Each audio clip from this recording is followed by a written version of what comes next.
Corey Henderson. What were we just chatting about there? Well, the points that I was trying to make before a tangent was taken was people in power will not vote themselves less power. And the entire system is set up to benefit them because it disenfranchises voters. Because they know that the more people that vote, then the people in power will have less power. So the question is, in order to get the things that gets the establishment less power, we kind of, as citizens, have to use the same tricks against them. Now, I like where you're going with that. Yeah. So what we saw with the Republican Party being infiltrated by Tea Partiers, they did exactly what I'm saying here, is they took to the primaries and voted out the incumbent. Yes. And the whole Dem exit movement, I just grit my teeth and stop myself from screaming at them, because you idiots, that's where the power is. You have no power outside it. If you want to enact change, you have to not Dem exit, you have to Dem enter, and then you have to Republican enter as well if you can't stand the Democrats for whatever reason. Here's the fact. A primary election is where a vote has more impact, because so far fewer people vote, one vote is a lot bigger.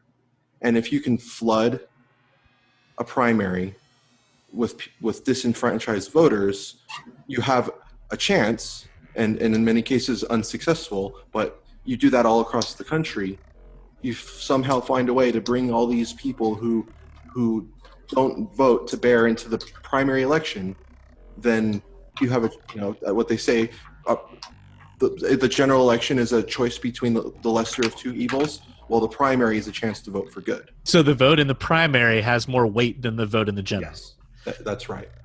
And so the concept of Dem exit, which I will admit I jumped right on that bandwagon, but people like Corey Henderson are bringing me back into reality.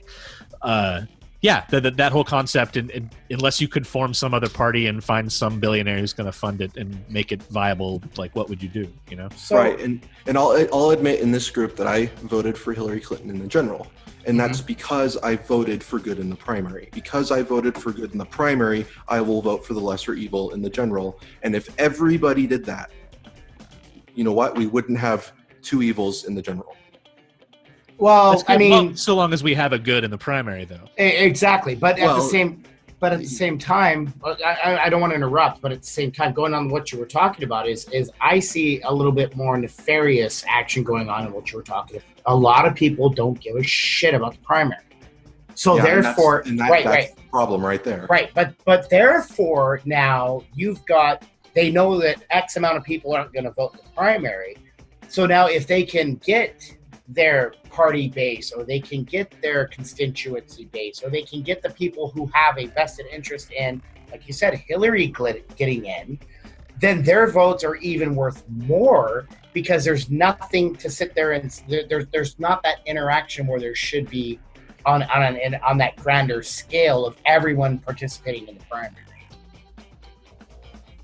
Yeah, and back to your point about the nefarious stuff and what I said about it being unsuccessful in many places is because, like you said, there's not always good in the primary. It all depends on where you are.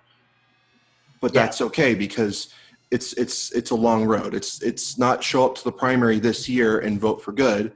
It's show up to the primary this year and vote for the least bad. And then maybe the next cycle you show up to the primary, and in the process of your activism of the primary voting, someone decides, hey, I'm going to run. And then you have good.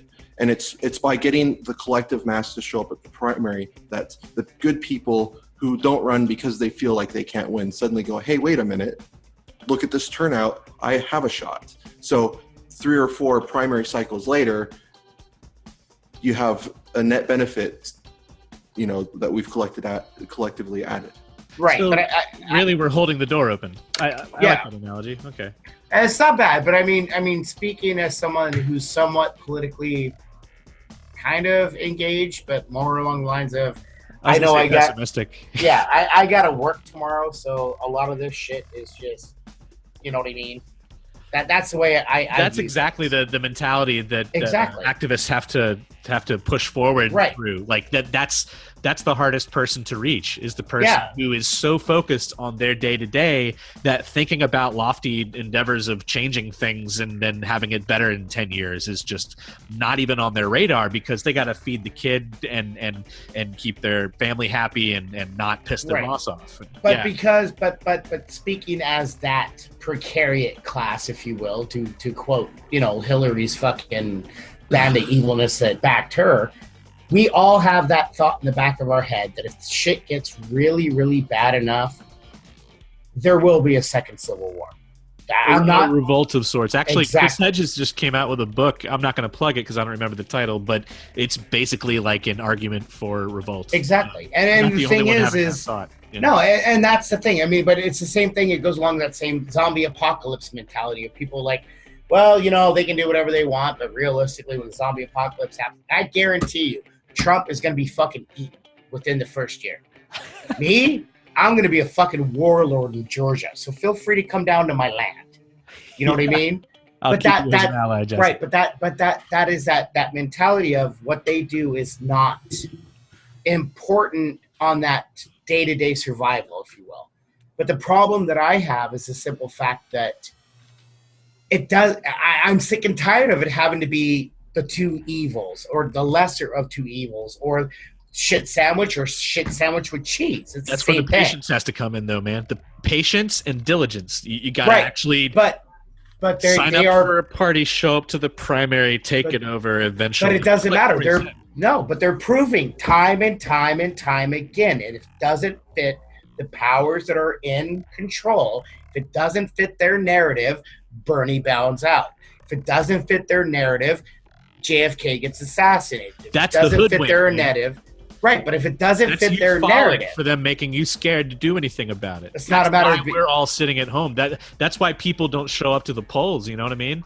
Because they're eating it with a spoon. They're feeding you hope, yes, and they're feeding you despair, and they're hoping that difference inside of your brain is going to make you say, "Well, fuck it, I'm staying home." well, that's The more why every people don't show up commercial, to the polls, the happier they are. right? But that's why every other commercial on TV is either a drug commercial, a fast food commercial, or a car commercial. They want you to consume, get sick, take this pill that will, do whatever it is you need it to do, Yep. but it might make you grow a vagina on the back of your neck, Gotcha. and buy a car you can't afford that's overpriced and realistically only worth about $9,000 in parts. They want and you yet, scared in all debt day and long. staying at home. Yes. I understand. And if you're not in debt, then realistically, we were talking about this at work. It might, in today's environment, unless you're rich and powerful, which strike two right there, the only options you have in today's America is to become a grunt at a minimum wage job, or 2 minimum wage jobs, or 3 minimum wage jobs, because you can't afford college anymore because they fucked with that system so hard. And then, or you go into military service, which is an absolute fucking joke, because 9 times out of 10, they're going to send you to some third world country or space. Remind me about space.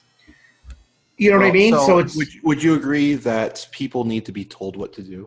no. I think people need to stand the fuck up, wake the fuck up,